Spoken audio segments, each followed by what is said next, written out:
Hey everyone, it's Tripl-L, and this time, let's talk about RE Creators, episode 14. Quick thing to the subscribers, I noticed a few of you like the series, so I decided, well, that's a pretty good indicator, so I'll just talk about it, and we'll have fun from there.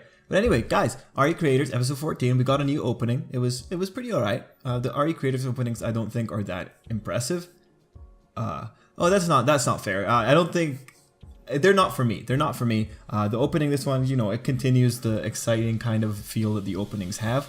The ending song and the ending animation, that one is just adorable. I absolutely love that one. And it's just kind of like, that's a really good use of the meta elements and bringing it back to the RE Creators world and all that. I really enjoy the ending.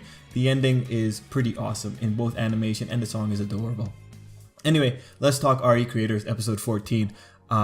This episode, I will appreciate it for a very particular reason, but before that, just in broad strokes, this episode starts us off with the execution of Meteora's plan. We know what they're going to do, we see the logistics of it happening, and thankfully we get to skip the more annoying parts of the logistics, such as explaining to a room full of animators what's going on, in terms of what's going on with the world and the creations are coming to life.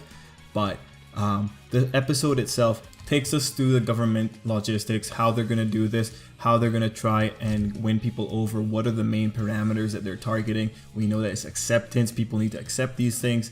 The creators need to create something that would fit well with all the fans of the different fandoms to make sure that this thing goes smoothly. The overall methodology behind the plan is they need to make the creation stronger so that they can deal with Altair instead of trying to make Altair weaker. I really like that kind of logistic that they're going for there.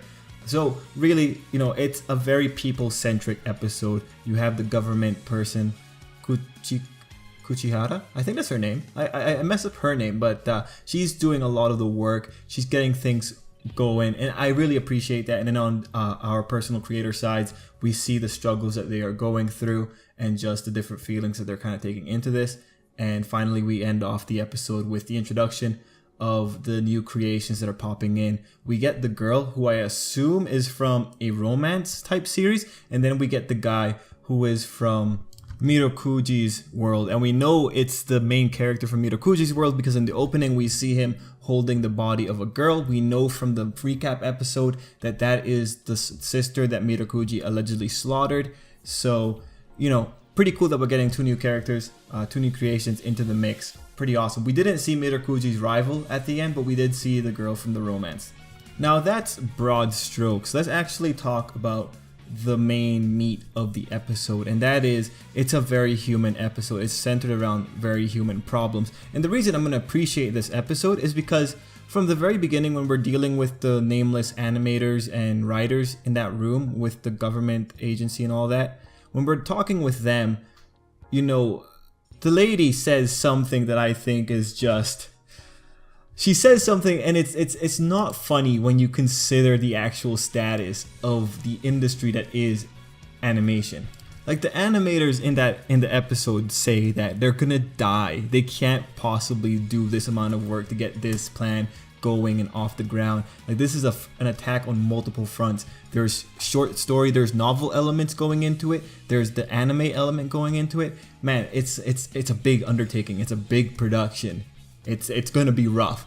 And so Kikuchihara, what she ultimately says is, die, get ready to die. And it's just like, shit, like, these people are underpaid, they're understaffed, they already have to pull insane hours, and now, like, yeah, they're acknowledging that they're gonna have to, like, really kill themselves to pull this off.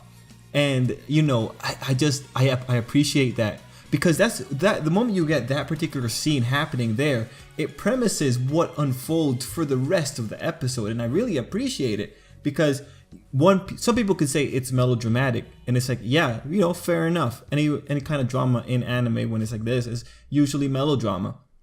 But the point here is that when you go into the creators' perspectives, some very interesting perspectives are coming out there. Like when Mirokuji's mangaka was talking to the writer for Gigas, and I'm sorry, I'm forgetting all their names, but when they're talking, and like the argument that they're coming up with is like, Mirokuji's guy is talking to him about, hey, you're a salary man, you have a guaranteed job. I live and die by whether or not my work is popular. And it's like, yeah, that's pretty fair. Like a mangaka has a slightly more volatile lifestyle. Although Gigas's guy is pointing out, well, you have an editor, like it's a team project. But it's like, no, that's not the same as you having a consistent job. You're paid to come up with stuff.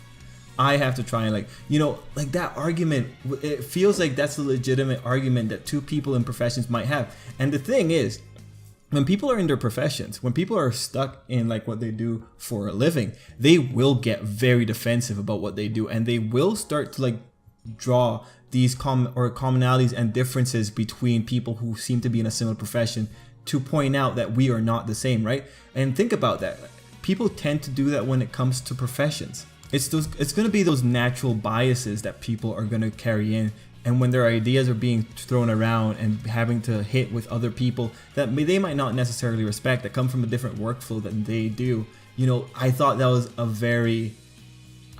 very earnest argument, and considering that RE Creators is this meta, I would like to think that there's some truth to that kind of argument that we were having in the episode. And we also have it to some degree coming from Takashi. Like, he is specifically a novel writer. He has to deal with a slightly different workflow than, say, Ryo has to deal with. So it's just overall a very interesting kind of dynamic when you have these different perspectives coming in. And then you have Marine, and she's having her perspective where she sees how Soruga is just able to create art very quickly. When we have the premise right before that it takes Marine a little bit of time to come up with her drafts. And so this one is an issue of two professionals are right next to each other, and one of the professionals sees that the other one is way worth more her stuff. Like, this is a pretty big issue when it comes to the pride of like, this is what you do for a living, and this person right next to you does what you probably struggle with for so much easier. It's easy to like have those very human moments where you're just like, I wish I could be as good as she is, because this is my job. I'm supposed to be that good. So again, like, the arguments that are popping up here, they're very earnest. But at the end of the day, these are all adults. They're all human. They'll make mistakes. They'll leave a room. They'll walk it off. They'll come back and they'll have ideas and they'll work together. And that's what we ultimately get. Like, this is the big difference. They're competent characters. So competent characters are allowed to have their moments of weakness. But as long as they rebound, they show that they are worth their stuff as adults. And so, speaking of adults, Sota was kind of just there. Sota's doing his thing. He's continuing being Sota. He's like getting a redemption now. He's just kind of a POV character still, though, for this episode. And at the end, we have the teaser that he's going to come up with a character that's going to be involved in this story that the people are coming up with. And that's all pretty okay. That's pretty cool. It's cool to have that happening. Anyways, overall, the RE Creators episode 14, I think it's a pretty good start for the second half of RE Creators. It'll be pretty interesting to see what happens next episode, because now we have the 2 new creations coming in, and I just kind of want to see what's going to happen. Anyway, guys, that's pretty much it for me.